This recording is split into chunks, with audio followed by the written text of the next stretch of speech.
Assalamualaikum warahmatullahi wabarakatuh.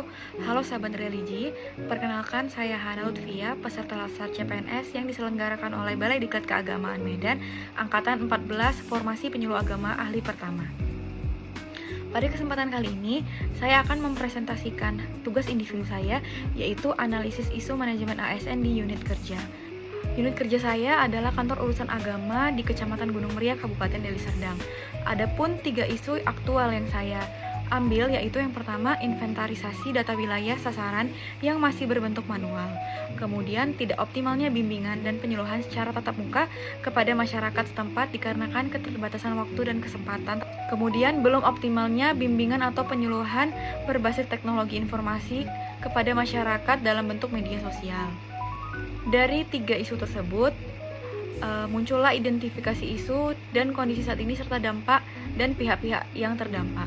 Untuk inventarisasi data wilayah sasaran yang masih berbentuk manual, kondisi saat ini memang masih menggunakan sistem manual atau masih dengan menggunakan tulisan tangan.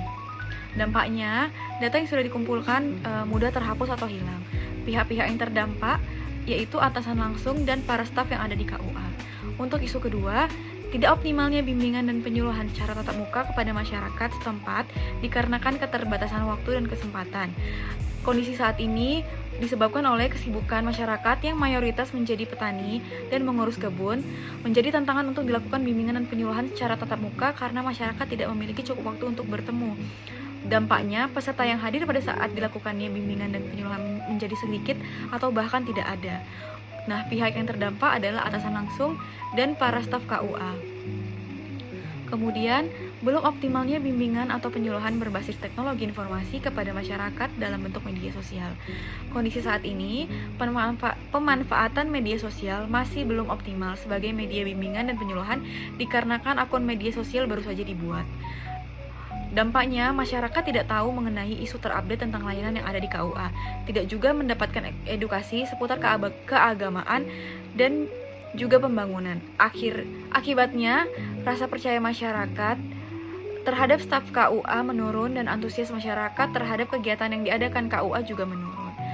Pihak-pihak yang terdampak dengan isu ini adalah atasan langsung, para staf KUA, dan masyarakat setempat. Dari 3 isu tersebut dilakukan juga teknik tapisan isu menggunakan metode USG atau Urgency, Seriousness, and Growth. Metode ini adalah metode untuk menentukan prioritas isu dengan memberikan skor pada 3 kriteria: urgensi, keseriusan, dan perkembangan isu.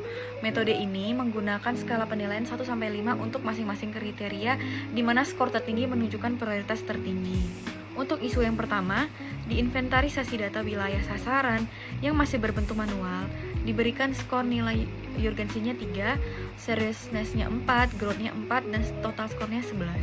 Untuk isu yang kedua, tidak optimalnya bimbingan dan penyuluhan secara tatap muka kepada masyarakat setempat. Untuk skor urgensinya mendapatkan skor 4, untuk skor seriousness-nya mendapatkan skor 5, untuk growth-nya mendapatkan skor 5, dan total skor akhirnya 14. Dan isu yang ketiga, belum optimalnya bimbingan atau penyuluhan berbasis teknologi informasi kepada masyarakat umum dalam bentuk media sosial, mendapatkan skor. Untuk urgensinya mendapatkan skor 5, untuk seriousness-nya mendapatkan skor 5, dan growth-nya juga mendapatkan skor 5, dan mendapatkan skor akhir 15. Berdasarkan metode USG ini, maka terpilihlah yang menjadi core issue, yaitu isu yang ketiga, kurang optimalnya bimbingan atau penyuluhan berbasis teknologi informasi kepada masyarakat umum dalam bentuk media sosial. Isu ini berkaitan dengan substansi manajemen ASN, yaitu fungsi ASN sebagai pelayan publik, di mana seharusnya sebagai pelayan publik kita juga mampu untuk beradaptasi terhadap perkembangan teknologi sebagai penunjang kinerja kita dalam melayani publik. Setelah terpilihnya core issue menggunakan metode USG, maka selanjutnya adalah analisis core issue menggunakan teknik fishbone.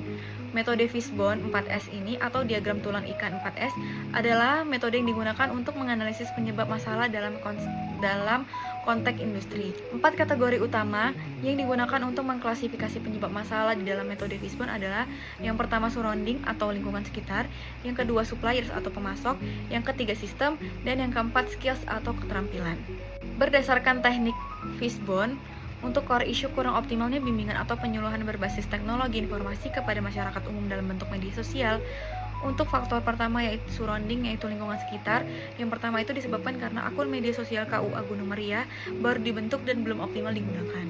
Untuk sistemnya, belum memahami regulasi Permen-Pan RB nomor 9 tahun 2021 tentang jabatan penyuluh agama dan Dirjen Bimas Islam nomor 11.172 tahun 2024 tentang petunjuk pelaksanaan penyuluhan agama Islam di media sosial. Untuk supplier atau pendukungnya, sarana prasarana yang kurang memadai dalam pembuatan konten media sosial juga menyebabkan kurang optimalnya bimbingan dan penyuluhan di media sosial. Kemudian untuk skill, kurangnya pengetahuan mengenai digital skill berupa editing dan juga memahami insight media sosial. Berdasarkan analisis core issue menggunakan metode Fishbone, maka ditemukanlah gagasan kreatif seperti berikut, yaitu menjadwalkan posting konten per minggu di media sosial KUA Gunung Meriah. Kemudian lebih disarankan menggunakan TikTok dikarenakan jangkauan yang lebih luas. Dan kemudian upgrade sarana-prasarana yang mendukung pembuatan konten, serta aktif mengikuti pelatihan pengembangan kompetensi digital skill, bisa melalui Pintar Kemenak atau melalui media-media sosial yang lain. Kemudian selalu update terhadap regulasi terbaru terkait tupoksi penyuluh agama. Sekian presentasi dari saya, maaf jika ada kekurangan, terima kasih.